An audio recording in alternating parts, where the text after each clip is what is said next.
If you live long enough, a lot of stuff will come against you. Somebody in your family gonna die. Somebody in here gonna get fired. Somebody here gonna get an eviction notice. Somebody gonna get laid off. Somebody company gonna close. Somebody you love gonna break up with you. That's life. But what you gonna do about it though? Life has a way of humbling you. Life will make you shut up. Life will mute you, shut you down. Because all of us, if you live long enough, will go through a period of feeling so overwhelmed that you think of one more thing, if the phone rings one more time, if I get another text, if I get another email, and sooner or later you feel, oh God, just get me out of this.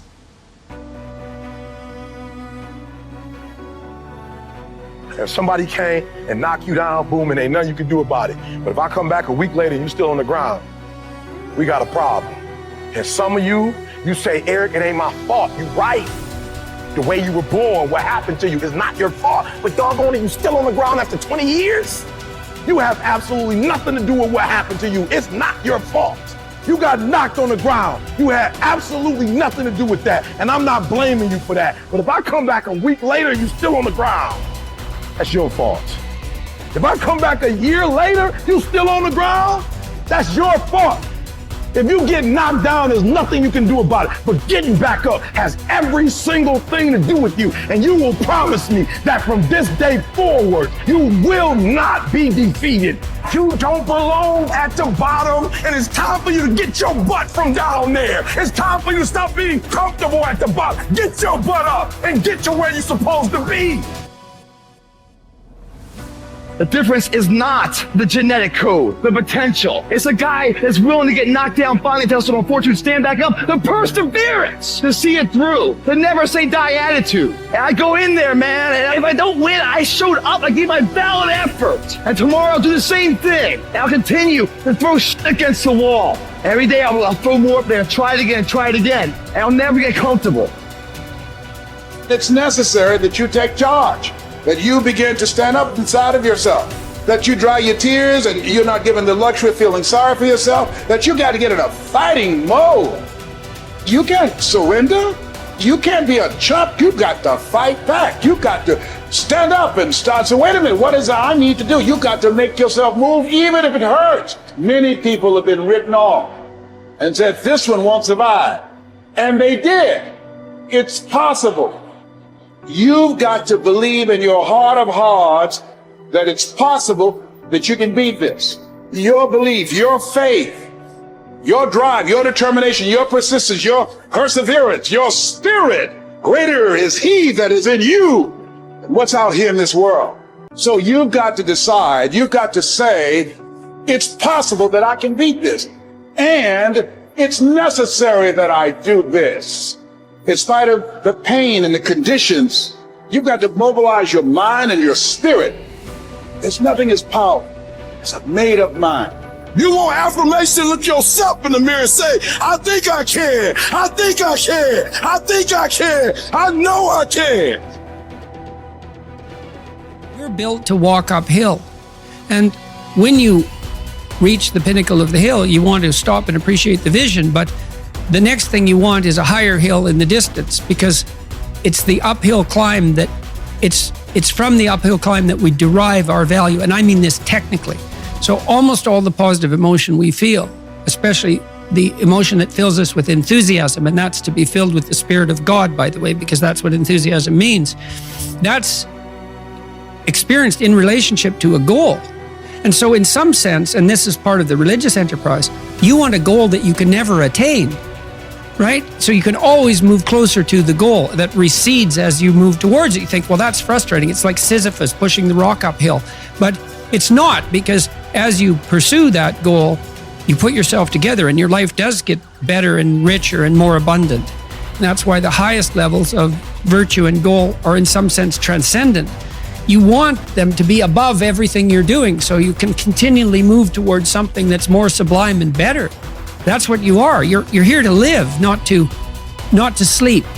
And the problem with the vision of Mai Tais on the beach is that, well, first of all, that's a vision of drug-induced unconsciousness. Second, it's only going to work for about a week. Third, you're going to be a laughingstock in a month and depressed and aimless and goalless. You want a horizon of ever expanding possibility. And so it does happen to people because they've staked their soul on the attainment of an instrumental goal. And it can be a pretty high order goal, but then you think, well, now I'm there. Now what?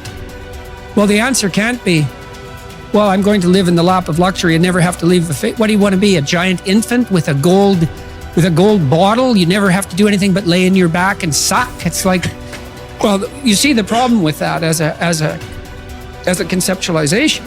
It's no, you want to be like an active warrior moving uphill with your sword in hand, and that's dynamic, that's exciting, and that's why so many young men disappear into video games. That's all acted out in the video game. So they have to act that out in their own life. Not that I despise video games, because I don't, but they're not a substitute for life. They might be good training under some conditions for life. See, as human beings, why?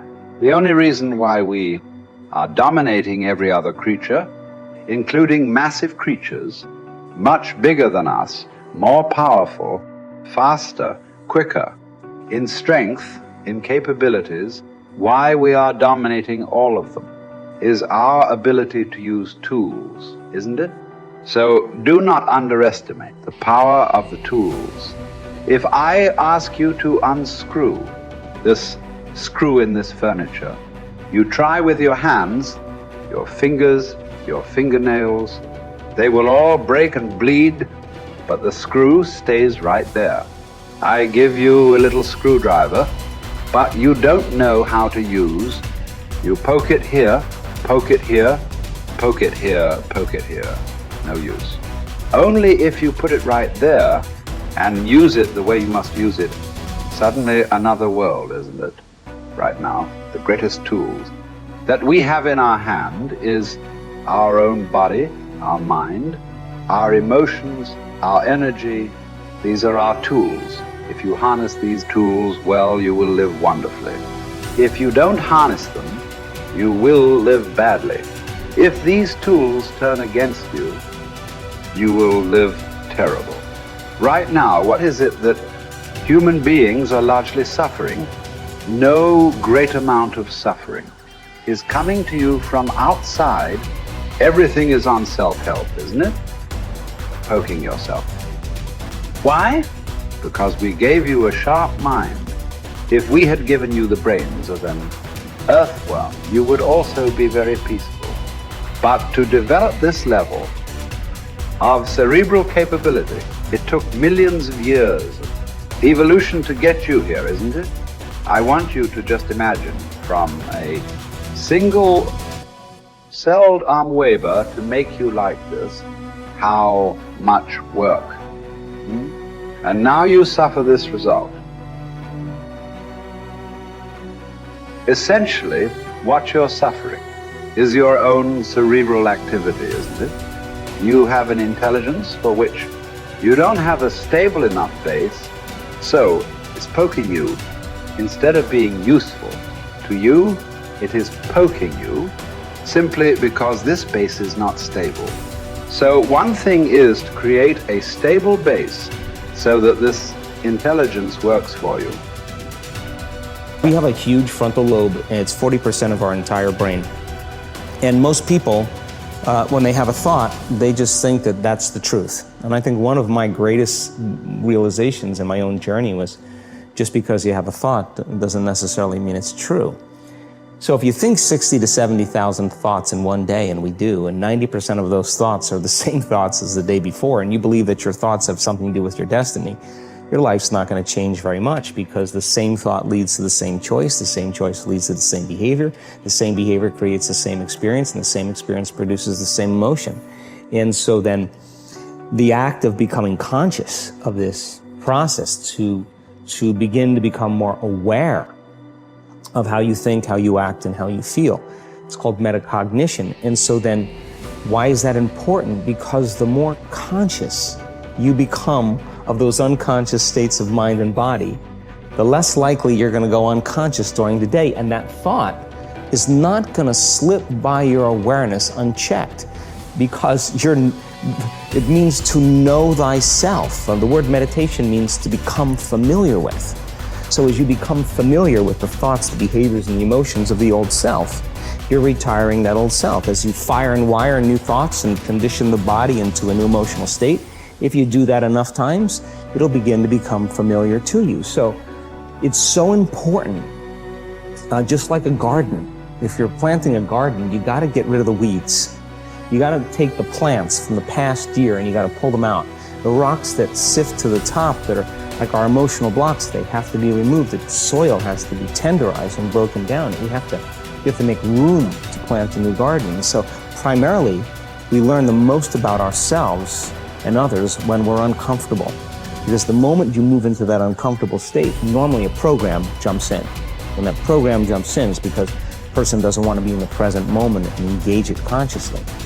So when you teach people how to do that with the meditative process, it turns out that when they're in their life, they're less likely to emotionally react. They're less likely to be so rigid and believe the thoughts they were thinking. They're more aware of when they go unconscious back into a habit, and that is what starts the process of change. And so we have to unlearn before we relearn. We have to break the habit of the old self before we reinvent a new self. We have to prune synaptic connections and sprout new connections. We have to unfire and unwire and refire and rewire. We have to unmemorize emotions that are stored in the body, then recondition the body to a new mind and to a new emotion, like deprogram and reprogram. That's the act, and it's a two-step process.